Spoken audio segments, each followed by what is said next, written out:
About the same time, while they were all around in the morning together, at the same time, arriving, the citizens, the Shalva informed the king that his enemy had been killed by his own minister.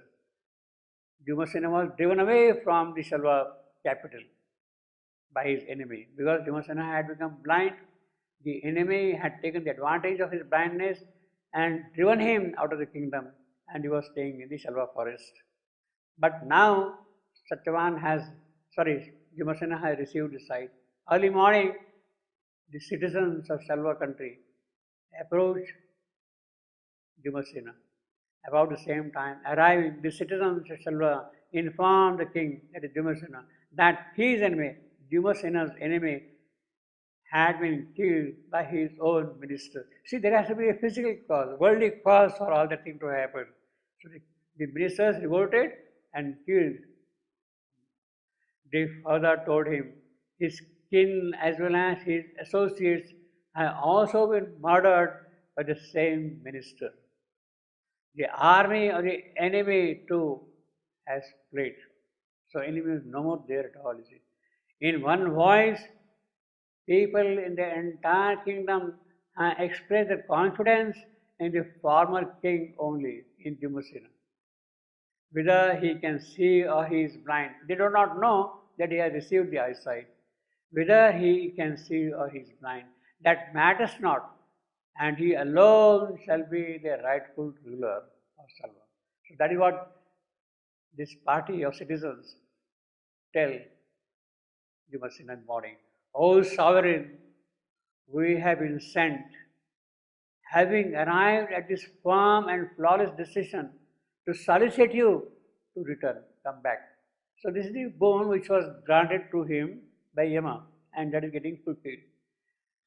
To solicit you to return. The chariots are ready, and the full army in all its 4 divisions is at your command. The whole army is waiting for you. Please come back to the kingdom. O king, consent to it. A happy welcome awaits you, even as the trumpets declare in the capital your victory. Long may you live and rule over the kingdom of your forefathers. Seeing the king possessed with sight, they were not aware, but now they see that he has the sight, and in good sound health, their eyes grew large with surprise. Suddenly, they are amazed, astonished how he got the eyesight. Then, bowing their heads low, they all paid respects to him. The king made his reverential obeisances to the elderly Brahmins of the ashram. Dumasena, who offers his respects to all the great rishis which are there around, worship them all, and with their approval, departed for his capital. He accepts the invitation and goes back to the capital with the blessings of the rishis. Shaibya, that is Savitri's mother-in-law, along with Savitri, sat in a well-decorated, beautiful carriage drawn by several men, and with the army for protection left the place. Obviously, gladdened, they are back in the capital of King Dumasena, Shalva. There the priest sprinkled holy unctuous waters and performed the coronation ceremony of Dumasena. He is again met the king. The ceremony was performed, reinstalled. The great soul Satyavan was at the same time ceremoniously installed as a crown prince. Then, in the course of long time, Savitri gave birth to 100 sons. Enhancing her name and her glory, hero warriors as they were, they never retreated from the battlefields. So although the boon is received, still the battle is there. the hostile battle is there. In the same way, her father, Ashwapati, the king of Madra, begot 100 sons, true brothers to Savitri, from her mother, Malavi. They too were mighty and great in strength. That is how Savitri has saved and upraised herself and her father and mother, her father-in-law and mother-in-law, extricated the whole house of her husband from calamity. The whole creation which had fallen to the inconscient force. It is that which got saved by that. And then the story concludes, the fortune bringer Draupadi, full of noble qualities, will also, like Savitri, high born and carry you all across the shore. Now, the story of Savitri was narrated by Markandeya to Yudhishthira. Yudhishthira's complaint was his wife Draupadi was suffering. She is a noble lady, etc., etc. And he wanted to know whether in the history of mankind there is an example, the way Draupadi is suffering, did any other woman suffer that way? Did any other woman suffer that way? And Markandeya used the example of Savitri. Yes, long ago, the daughter of Ashwapati in Madra, she suffered for the sake of her husband.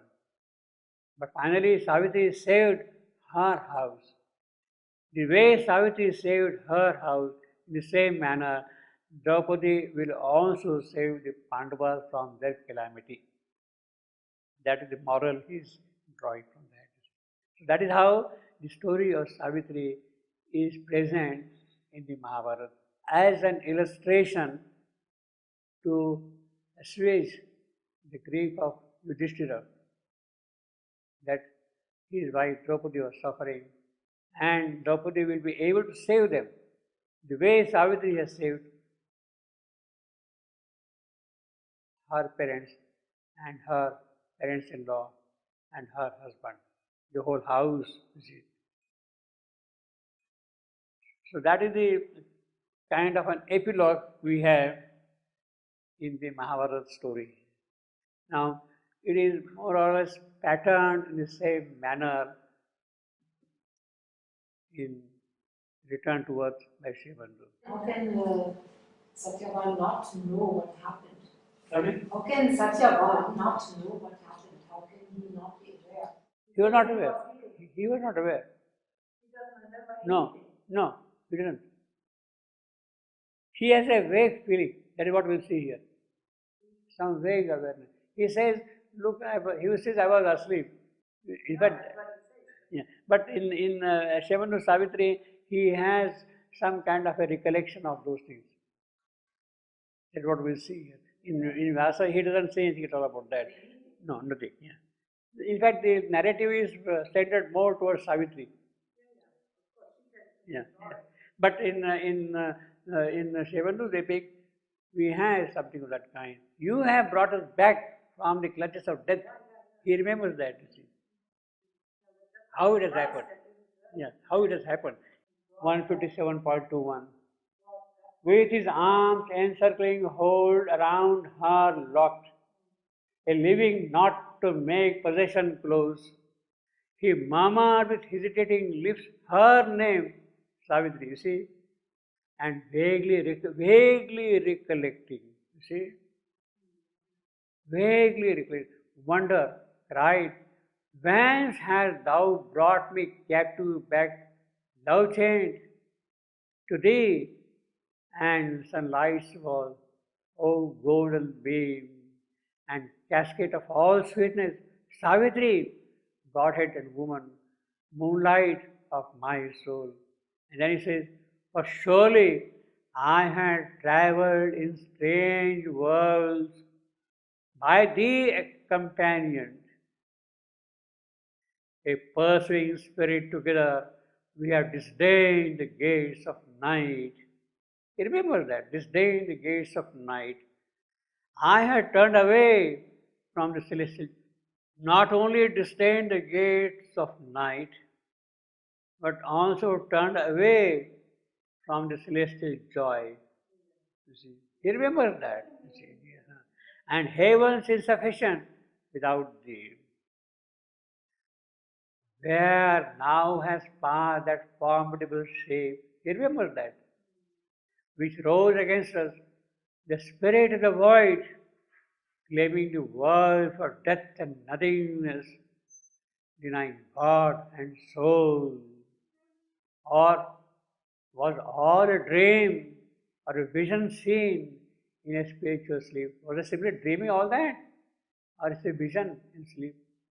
A symbol of the oppositions of time, or a mind lit beacon of significance in some stress of darkness lighting on the way, or guiding a swimmer through a straits of death, or finding the succor of its rave in a gully with crowded straits of chance. The soul that into the world adventure came, a scout and voyager from the tale. So he has some recollection of that pain. He does not know the full details, but he is carrying that thing. And then we have once more. He remembers, he sees now sudden change also. What high change is in thee? He sees now Savitri differently after coming back. O Savitri, bright ever thou wast, a goddess still and pure, yet dearer to me by thy sweet human parts. Earth gave thee, making thee yet more divine. My adoration mastered, my desire went down to make its subject my daring cloud, etc. etc. And then says, awakened from the silence and the sleep, I have consented for thy sake to be. He remembers that, what has happened. Yeah. And Savitri says, all now is changed, yet all is the same. And later on, yeah, see, this is returning, this dust has become now, please see. Yeah, Devasena tells Satyavan, what we have seen just now. The fortunate gods have looked on me today that I got received the eyesight. A kingdom seeking came and heavens raised eyesight.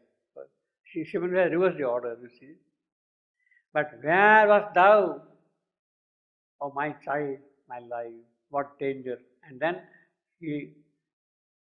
Satyavan tells to them all. But Satyavan replied with smiling lips, lay all on her. What has happened? Lay all on. She the cause of all this greatness. With her enchantment, she has twined me round. She thought the recollection is there. Behold, at noon, leaving this house of clay, I wandered in the far off eternity, yet still the captive in a golden hand. I trade your little lock called greener, and in the moments of your transient sun, live glad among the busy worlds of time. I wandered in the far off eternities. He says, behold at noon. So he has got that recollection is there, you see. Now this point is not elaborated in the Mahabharata story because the narrative is of a different type, you see. And finally Savitri says, what is the message of Savitri? Awaken to the meaning of my heart, these famous lines, that to feel love and oneness is to live, and this the magic of our golden chain, to love all. Is all the truth I know, or seek, O sage. We have seen earlier, sage Gautama, he the eldest rishi, most accomplished, and it is he who had asked. So it is to Gautama she is replying, sage. That reference is very clear here, see. So that is the general background of the epilogue.